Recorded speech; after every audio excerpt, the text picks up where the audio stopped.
I'm Steve Condren. I live here in the beautiful town of Milton, and I was fortunate enough to be nominated for the Milton Sports Hall of Fame.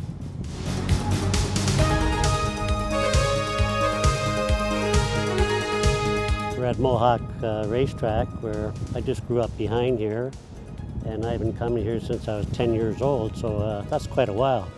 So it's kind of ironic that we're here where it all started.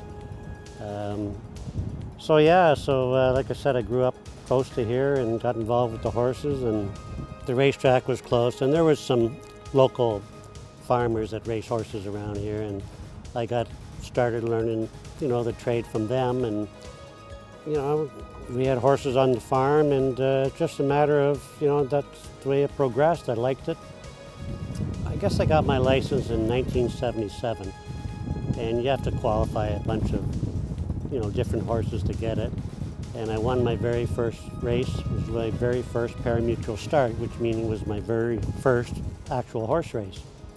And that was in a small town up north of here called Orangeville, Ontario. So that was 1977. It got off to a very slow start because my next win came a year later in Batavia, New York. So it took a full year, basically, to get my second win. And just progressed from there. I ended up racing a lot in Buffalo and Batavia, New York.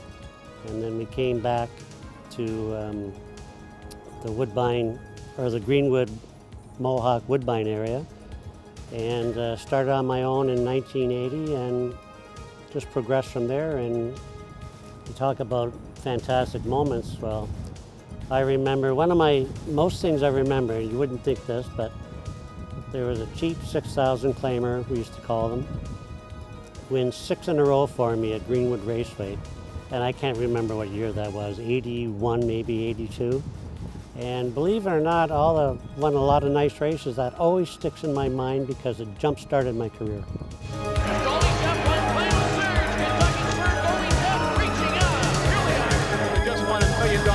Back to you, Michael.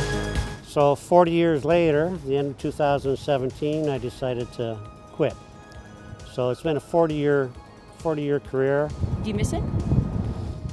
Well, I kind of do in a way. I don't miss the muddy nights and the cold nights and the nights of finishing up the racetrack. But I keep in touch with it. I do a little training in the spring, helping people with their young horses, and I've been doing it in Florida for the last 6 winters, except for last year because of COVID. And so I keep my hand in it, and it keeps me interested. Not much really else to say except it's been quite a good ride.